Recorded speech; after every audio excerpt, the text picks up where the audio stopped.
The old Cornwall Jail, now a museum, is one of Ontario's oldest public buildings, and one of its creepiest. Built in 1892, it housed not just felons, but the orphaned and mentally insane. In the 1960s, the bodies of 7 murderers were uncovered in forgotten graves in the courtyard. These are just some of the many souls who lived, suffered, and died within its walls. And it seems their spirits linger on today. We went there on a visitation. We were getting a tour of the jail. And it was really actually kind of funny because we were joking about what the cells were like and what it would be like inside the cells. She actually locked me in one of the cells, which I didn't think was very funny. This is funny, Carrie! Carrie, that's not funny! Carrie, come on, where are you? Carrie? Carrie? Carrie, where are you? I ended up getting separated from my friend, and I ended up in this visiting area. I don't know, it was a really weird room. It was kind of creepy. I wanted to get the feeling of what the inmates felt, to see their family on the other side.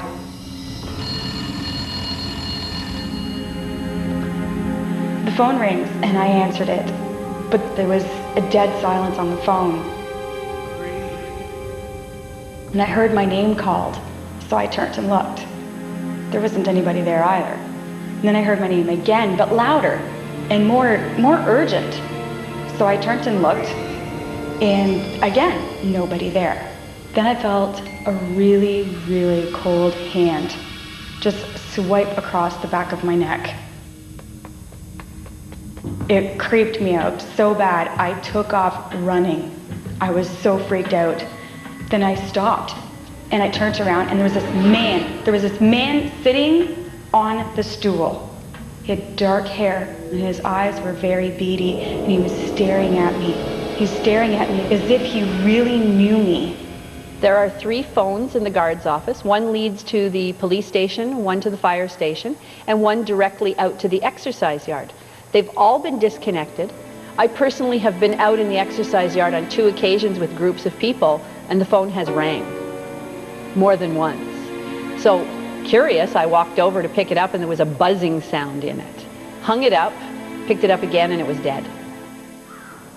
Nearly everyone who visits Cornwall Jail reports the feeling of strange presences lurking in the maze of corridors, cramped cells, and common living areas. Others have actually seen apparitions from the jail's brutal past. Spirits who seem to be trapped in this place by their evil deeds. In the 1950s, a horrible crime dominated the headlines for almost a year. Peter Balcombe, an army sergeant from London, Ontario, brutally murdered his girlfriend. They had met through the army in Quebec City and were returning through Dundas County, where a fatal turn of events began to unfold.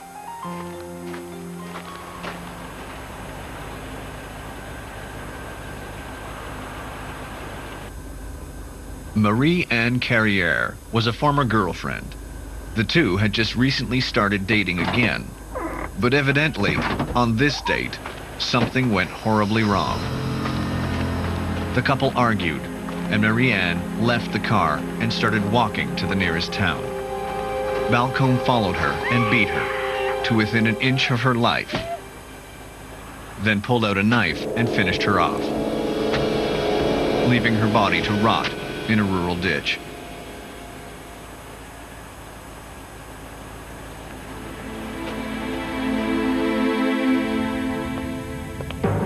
After a lengthy trial, Peter Balcombe was sentenced to hang for his despicable crime.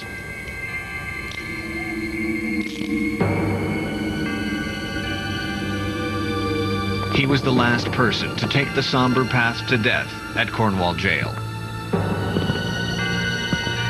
His spirit joined the many others whose bodies dropped lifeless from the gallows and were buried in the courtyard.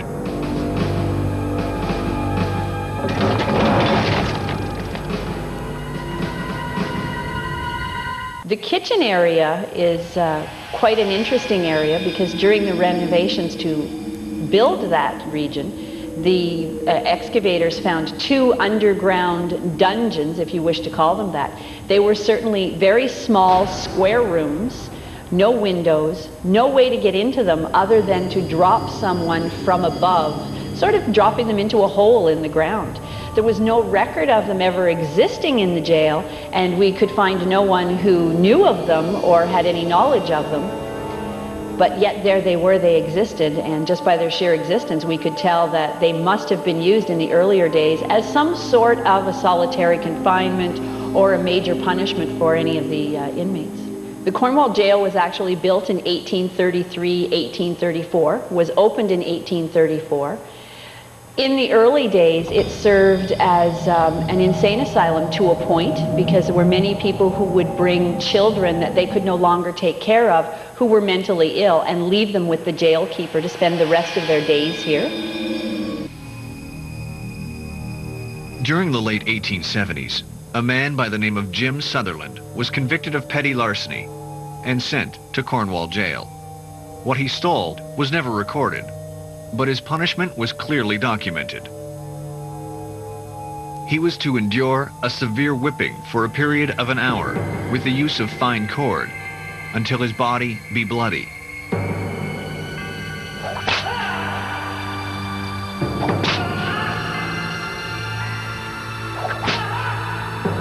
The hapless Jim Sutherland suffered further punishment at the hands of a cruel prison guard named Barnes, who taunted and beat him mercilessly.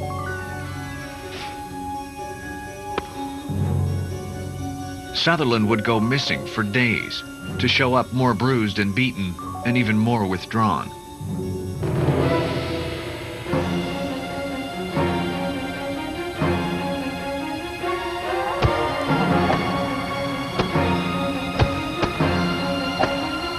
Jim Sutherland never made it out of Cornwall Jail.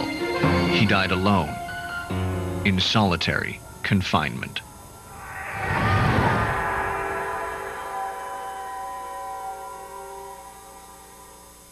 Another area of the jail that has had a fair bit of paranormal activity is the women's cell. It was built in the 60s, and I know that the paranormal group has on tape what appears to be a woman's voice whispering, "Lock it."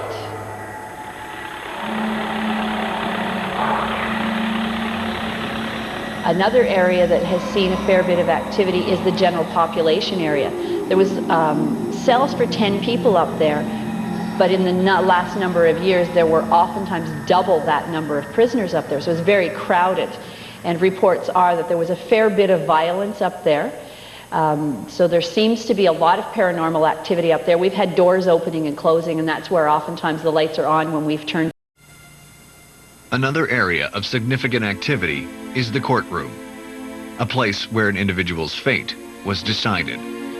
It was here, in the 1950s, that Henry Sagan's fate was sealed.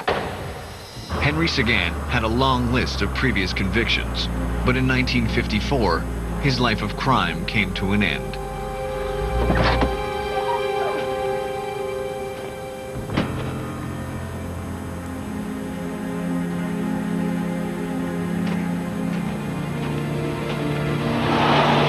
He pulled into Leonard Hurd's garage, demanding the day's take. He riddled the owner with a spray of bullets before fleeing the scene.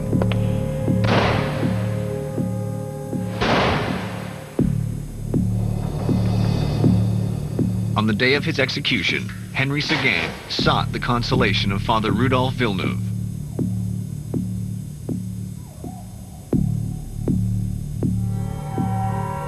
But with only an hour before his execution, the murderer collapsed at Father Villeneuve's feet, dead from a self-administered dose of poison. With a long history of enforced confinement, the Cornwall Jail is a breeding ground for paranormal activity. Visitors should listen for the sound of whispers and footsteps. If they're quick, they may even catch a glimpse of the ghosts who lurk in the shadows there.